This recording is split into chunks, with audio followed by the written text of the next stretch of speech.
All right, so buckle up. I'm probably going to tick off a lot of the community on this one for Destiny 2. But after last night's shenanigans and today's responses and obvious issues with it still not being fixed, I kind of wanted to re-record this video and focus on the fact that there's an issue and there's a big threat for Destiny 2. And I'm not talking other games. There's no D2 killer out on the market. Nothing like that. Because D2, Destiny itself, is a unique hybrid of first-person shooter mixed with a little bit of MMO and some other spices thrown in. There's never been quite able to match it. Come close. Not really close, but, you know, there's been some challengers. But that's not what the problem is. That's not what the issue is. So anyone thinking that that's what this video is about, it's not about a D2 killer out there. I'm going to talk about the two biggest threats facing Bungie today. That's Bungie itself and the community. That's right. I said the community. Okay? And you want to understand, I'm going to explain.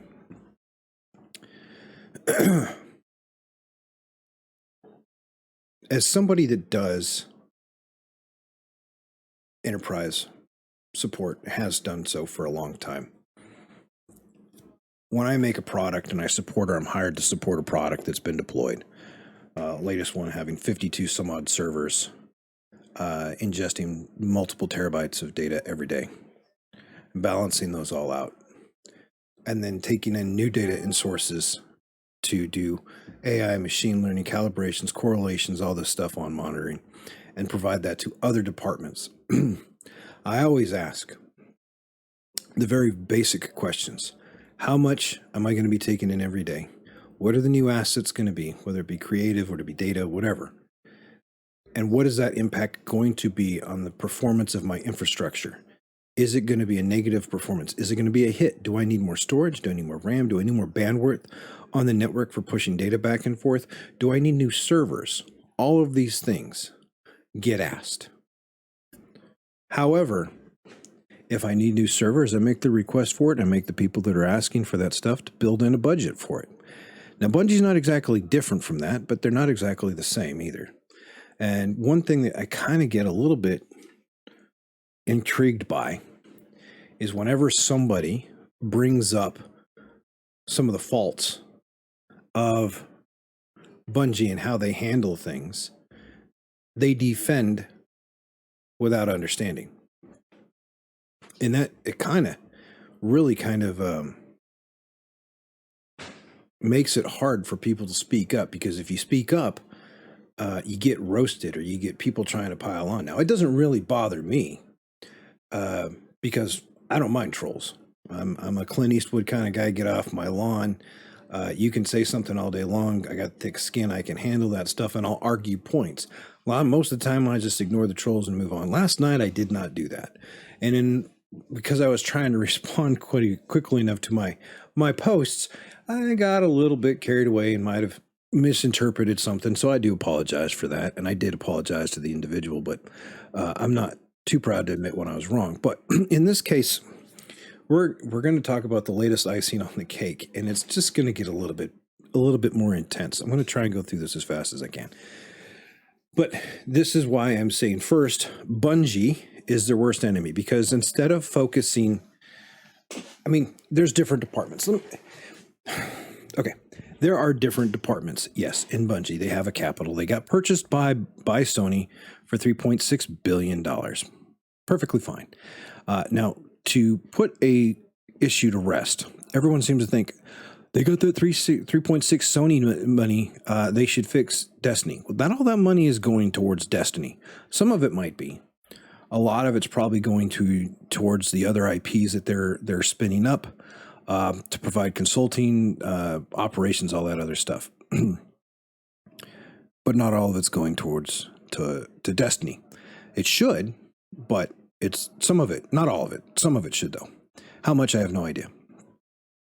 Especially their infrastructures and their servers, their dilapidated engine, which struggles across the board. but that hasn't happened. So yesterday, as everyone knows, matchmaking broke. And for the first time in a couple of weeks, I had decided to log in and play the game. It was broken. Couldn't do it. I got kicked to Weasel, and I went a little bit Hulk. There's a clip floating around. I was not very happy. The game broke, and they posted, Bungie posted, we're investigating issues preventing players from matchmaking with other players in Destiny 2. Stand by for updates. And the reason I'm refilming this is because this goes to exactly prove what the problem is. They're investigating the issue. You can go to Bungie Help on Twitter, and you can go to their forums, and you can search through this stuff, and there's just tons and tons of times where Bungie has stated, we're investigating this issue. And a lot of times it's weasel issues or error codes. They haven't gotten rid of them. I don't expect it to always go smooth and to get rid of everything across the board. However, that's not the case. But I posted as a response, with your numbers at an all-time low, I'd consider technical issues like this more important than game cosmetics. This was me referring to the partnership with Ubisoft and being sarcastic and cynical about it, but that's not how everybody saw it. They wanted to make, you can't be serious that you think that these problems and stuff were just occurring today. These plans have been made months in advance. Yeah, I get that they were made months in advance and talked months in advance. That's what we're talking about. They're just touting, and all their twabs, all they're doing is talking about in-game changes. They haven't addressed any of the changes that need to take place to stabilize the game, increase performance, and reliability. Nobody wants to go into a solo flawless dungeon to get kicked out at the final boss because of the chains being broken in duality or something. Nobody wants to try and do a solo flawless raid only to get kicked to orbit because of weasel code. And the list goes on. And it can also impact you if you're doing PvP, from what I understand. I don't PvP, but I've seen enough people post where they're talking about, I got kicked and disconnected weasel and everything. Then I got a temporary ban and warning when I came back into the game for no fault of their own other than Bungie's game not being adequately supported. Okay? So this is what I'm talking about. And this just goes to feed that my first statement is Bungie is their own worst enemy. And it also goes to feed why I say the community who enables the behavior is their own worst enemy to Bungie. And that's where it's probably going to get a lot of people upset. So we have Eververse and we keep spending money there. We have expansion packs, DLCs that we keep spending money on. Okay, Lightfall is $100, $80 to $100, depending on where you buy it, what you're buying it for, if you get a regular version, deluxe version, and all that other stuff. And we're expected to buy this game that has bugs. It's proven bugs that haven't been fixed. And people are like, they need time to fix those. How long has weasel codes been going on? Those codes have been going on for years, at least 2 years. I don't remember a time when we didn't have them present. And I also don't appreciate how they misrepresent what the issue is. New light players and some casual players that aren't familiar with those codes, and they get them. And it tells you weasel is an issue with your network on your side. No, it's not. Nothing to do with mine. Nothing to do with your... It's almost always to do with... there's rare cases, but it's almost always to do with the Bungie side of the house. So they should actually correct their error codes to reflect what's going on. Maybe put a little more accountability on themselves. But, so again, I posted, with the numbers an all-time low, I consider technical issues like this more important than game cosmetics. Fix the stability and the bugs before the $100 Lightfall comes out. This guy here didn't really show much, but there was a slew of comments that went back and forth. And the one guy was talking about, he put a thing out there. Oh, this is the Bungie guy's response after your stupid comment. No, you can take it as it is. I don't really care for any of that stuff. That's perfectly fine. You have your opinion, I have mine, you do you, and I do me. But the reality of the situation is Bungie hasn't fixed or corrected any of this stuff.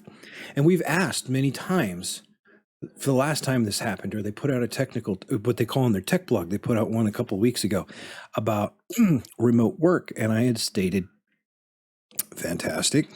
And while they're figuring out the remote work, how about an actual technical blog? Not, if you're going to say it's a tech blog, actually do something technical.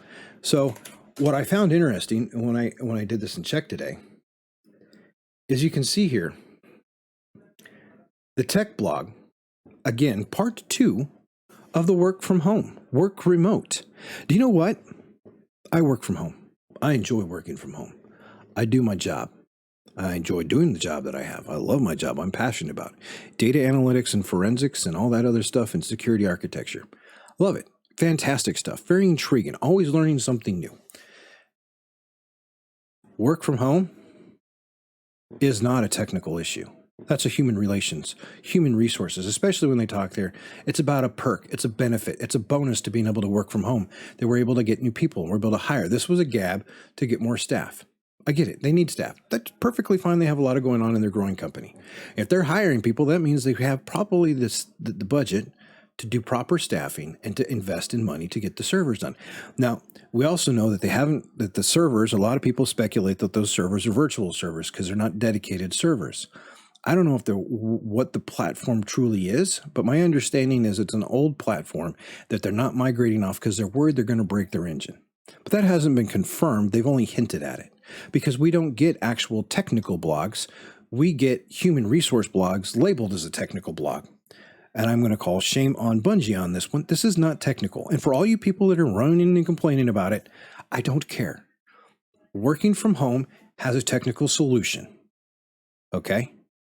There's easy ways to gain access to servers. There's easy ways to securely gain access to wherever you're at. The big one that might be hurting might be Stadia. But you can definitely set up remote clients to go into PCs positioned in the office that lets you remote into them and do the work as if you were in the office, inside those labs, doing those things. Now, they also hinted that not everybody was remote, so that's not a problem. I get the struggles, the human resource, and management aspect of a workforce. I get where that comes into play. I get kind of the technical aspect that's involved on how do I get my employees that are remote the ability and the tools to work on the game and troubleshoot. I get that part. Talking about work from home does not solve any of the technical bugs. It doesn't address any of that. It just says I have a remote workforce and yeah, that's fine. Everybody does. There's plenty of collaboration tools. Zoom, Slack, Teams, all those. There's plenty of ways to do it. Mira, there's an infinite number that have come out since COVID hit. So stop talking about remote work. Okay. Actually talk about the problems. And people are like, oh, most of the other companies don't do that.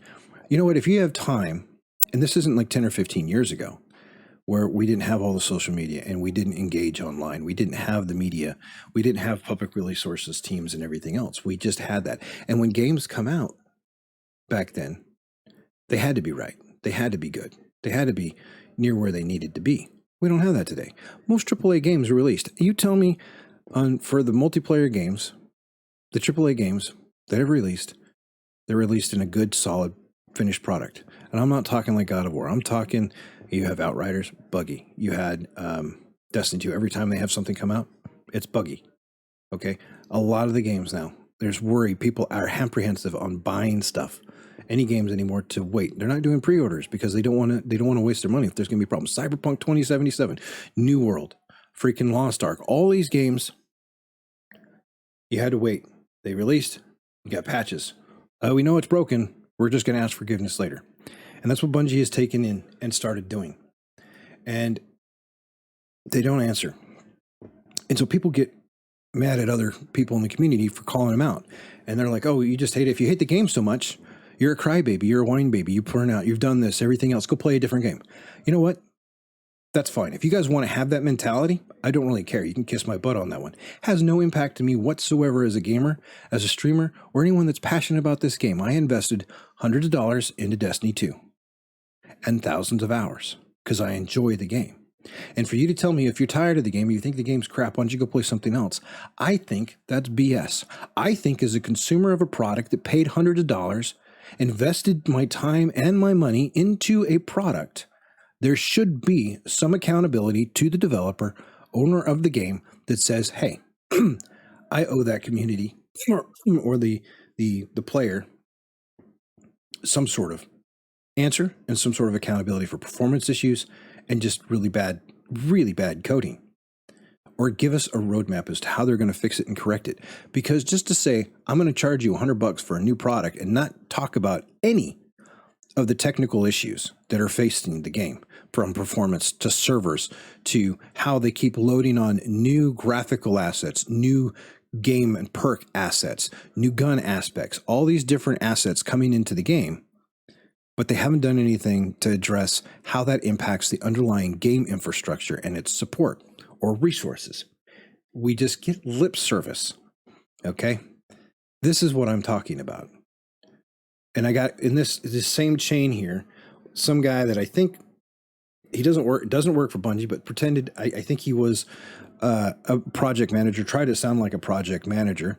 Again, tried to say, well, if you do one, that's poor project management. If you look at a game and you say, well, stop working on the cosmetics and just focus on the core of the game, the stability and the infrastructure. No, it's not. And I pointed out budgets. And he's like, well, each team's got their own budget. If you take one away, then you're going to have to fire people from another. Not necessarily, but if a game starts to be poor performance and not make you much money, then you're going to have to cut jobs either way because you're not doing it. And I'm going to show you something here. And this is the Steam charts. And people are like, oh, that's just Steam. That's not consoles.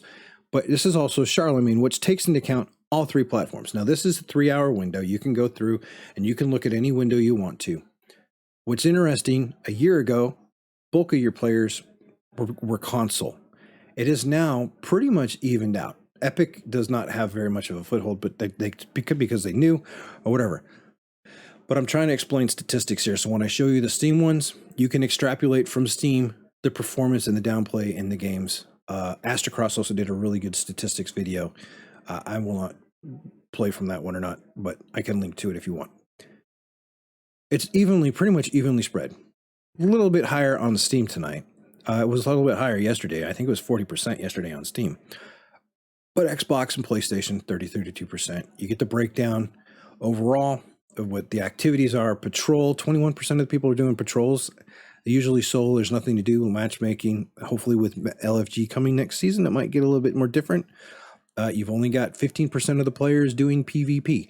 That's not a third like we originally thought. That's not 33%. That's 15%. On average, it fluctuates between 11 and 12, maybe as high as 15%. That may be trials getting, nope, trials is over here. So you're looking 20-ish%. Okay, not a third, around 20%. And then you see what everything's are going. Lost sectors, you're farming exotics. Nope, that's not. That's, and you get all these things there. Not a lot of people doing Gambit, not a lot of people doing strikes, just doing story stuff. And you can see it pretty much correlates over here to the PlayStation. And okay, so this was overall.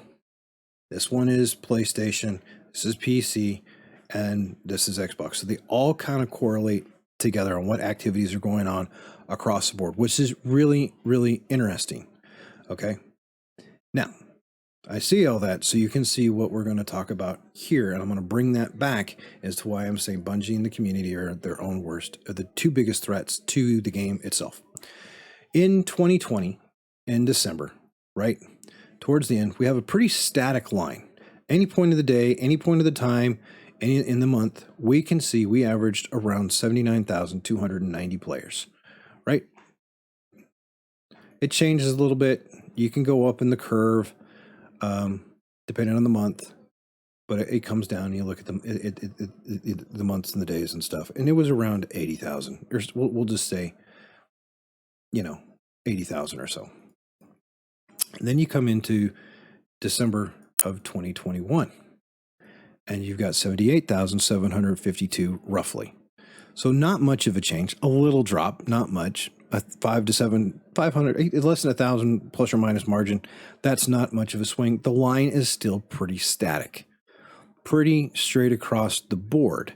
And this is representative across three platforms. If they're evened out and everything else, you can extrapolate. We have somewhere around, say, if there's 70,000 here, and Steam back then was smaller, less proportionate. I think when I looked at 2020 on Charlemagne, it was approximately 21%. So smaller, but so this gives it a little bit higher number. So you can do 8 times 3, 240,000 rough players between those two platforms, or between the three platforms in December 2021. Similarly for 2020. Then you come over here to December of 2022. That line is a cluster. It is all over the place. Major drop-offs. This could be because of the holiday, but a lot of other games out there didn't do that. You come in, but the average is much, much lower. Much lower. We went from 80 to 33. Okay. And if you come across here and you take random points, 40, 38, 40, 34, 39, 31, 24, all that stuff, it gives you a rough average around 33 and a half. Okay.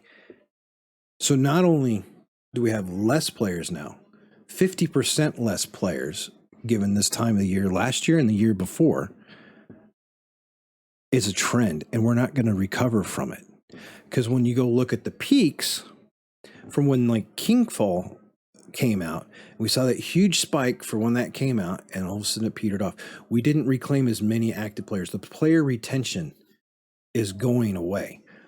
And then you go look at other games like I think Overwatch 2 is averaging Apex Legends is averaging around 855,000 concurrent players at a time. You know, that is like, so if we take the three and we say 33,000 between on these averages here, that gives us around 90 to 100,000 players, right?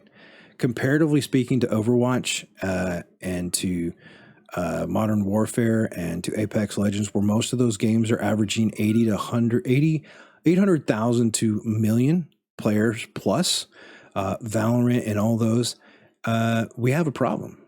We really do when it comes to kind of PvP first-person shooter stuff.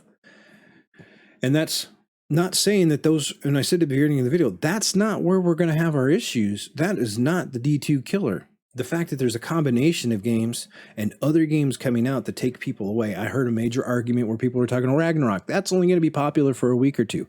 Yeah, and then when they bring out the New Game Plus portion of it, that's going to pull people away.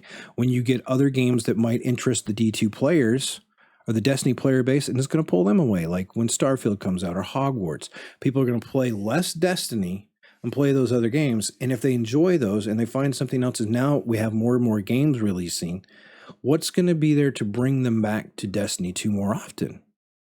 Right now, I had canceled my Lightfall.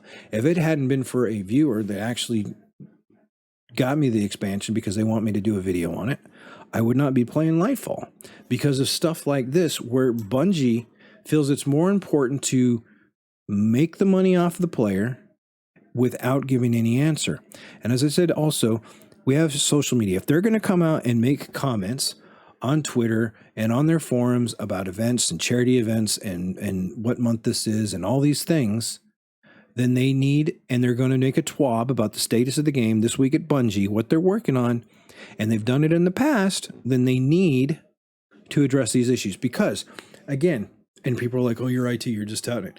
This is pretty much really bad behavior on their part, right? So down there, they're trying to bury all this stuff. Let's find the tweet again. Nope.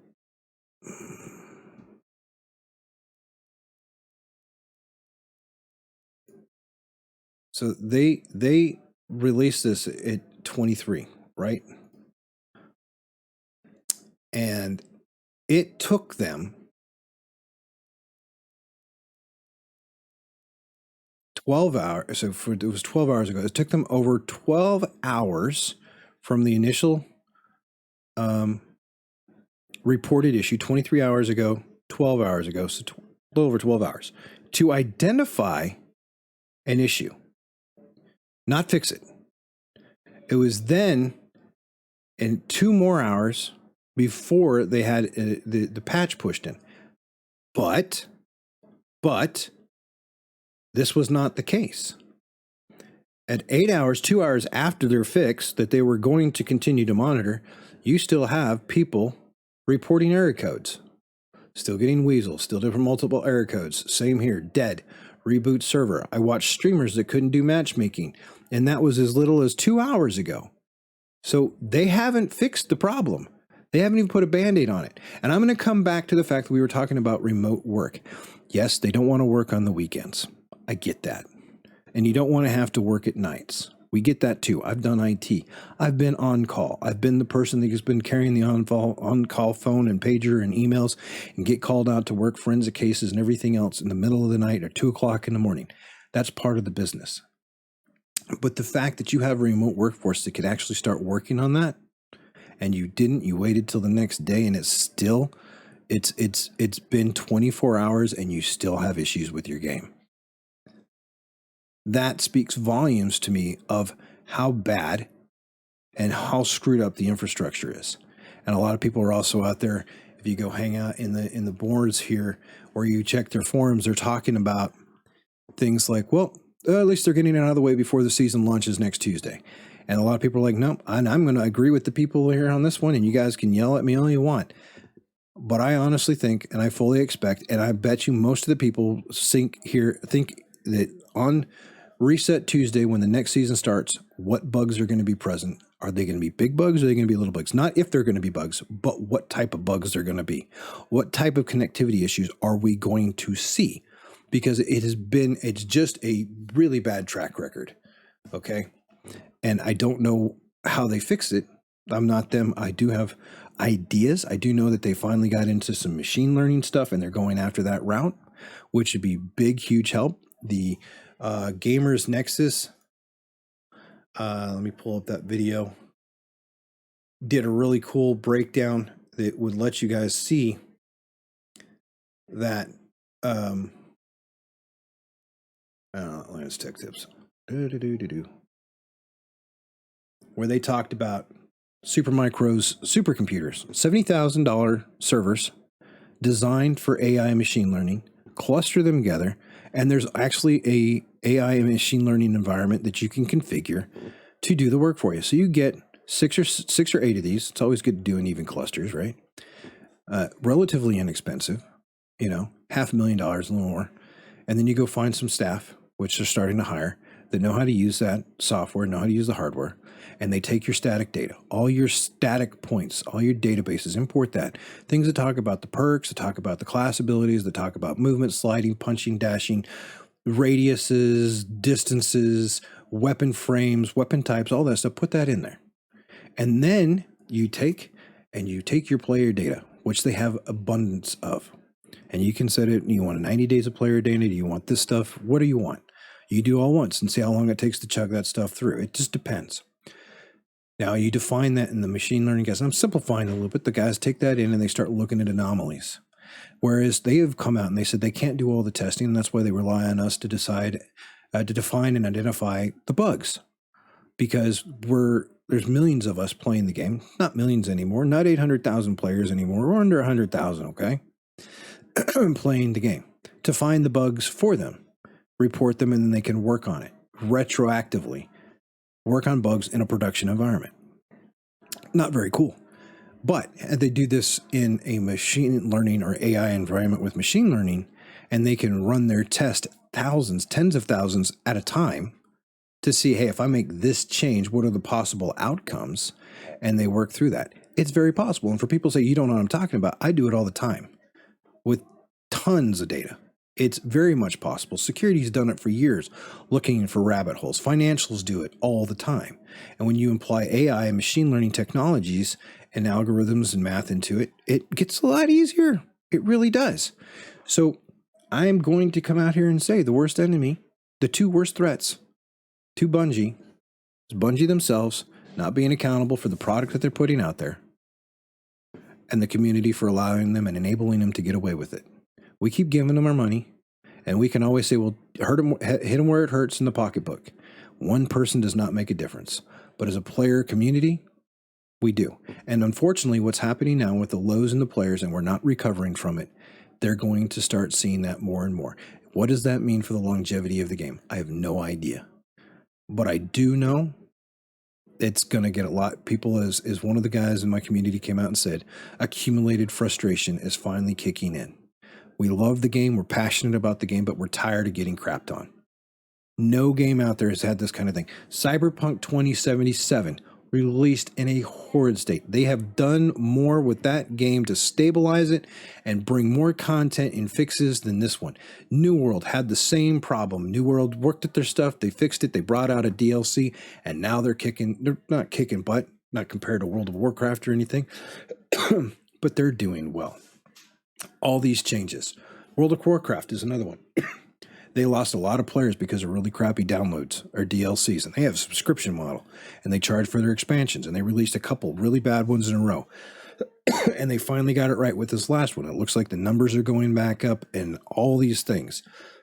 Excuse me as I cough a lot.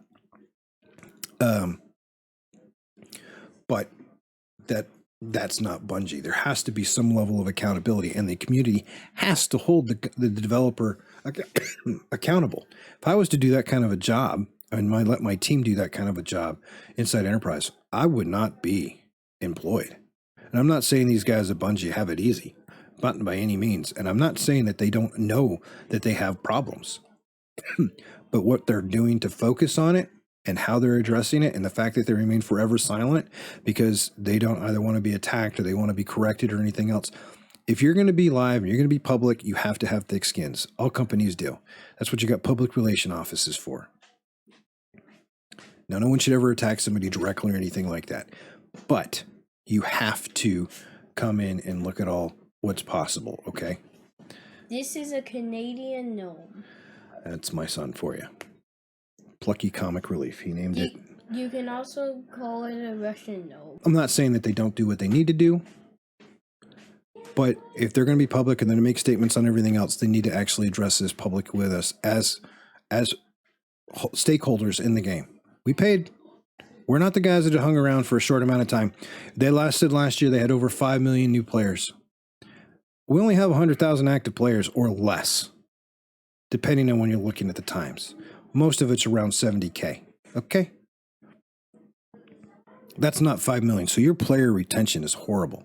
Is the player retention horrible because of the story, because of the content, or is it because of stability? Combination of all the above? I don't know. They've not said anything about it.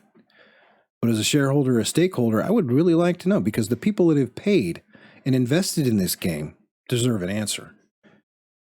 And it doesn't have to be trade secrets. It doesn't have to be super technical. It doesn't have to do. They could do an executive summary from the technical side of the house, passed up to upper management that says, hey, we have this issue, and issue. And I can tell you what, those documents exist. I know for a fact, inside of Bungie's realm, because of how business works, there's got to be executive summaries. They give a high-level overview of what the technical issues are, what they're faced, and how they have to handle it. If they would just come out and talk about it, either on a live stream or an actual couple parts of a blog or something, that would go a long ways for the community to give them some sort of hope, some sort of faith that it's being the direction and they got a roadmap to work on it. But until then, we only get to speculate, and then we have bickering and moaning in between the community people and the different factions in the community for and against, and trying to defend and trying to be tired of it, and those that just want to talk. I love the game.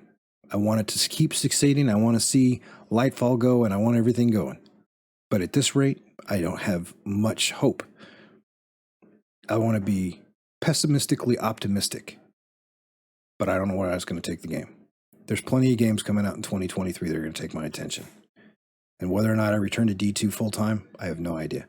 Whether I return to D2 more than once a week, I have no idea. But that's the bottom line. And you may hate it or like it, hate it, or whatever else. That's where we're at. That's where I'm at. That's where a lot of people are at. And before you say, oh, it's just you whining, go play something else. As I said before, you can kiss my butt. You're part of the problem if you think you're tired and the game's fine. It's not fine. Contribute positively to resolving the issues. Speak positively about how we can fix it, or how we can help the developers fix it. We can't do anything other than speak with our wallets and speak with our mouths, doing things like this. But I digress. Let me know in the comments below what you think. Is Bungie its worst enemy? Is the community contributing to Bungie being its biggest threat to itself? I'm really interested. If you guys like this stuff, let me know. I'm going to have a couple more videos on the Destiny game and series, but I have others coming out. Another one on Starfield, some stuff on Hogwarts, and a few other games that I plan to follow and play next year that will be coming out, along with a couple technical videos as well. Again, if I upset anybody, sorry, not sorry. This is how I feel about the game, and I'm passionate about it. I want it to succeed, but I'm tired of Bungie stepping on top of everybody and not giving us any answers. When the bulk of us that are still active, that are still holding into the game, are the ones that paid for the content, supported the content, and continue to support the content. And I want to see that go away. Let me know what you guys think in the comments below. Until then, happy holidays and stay safe out there.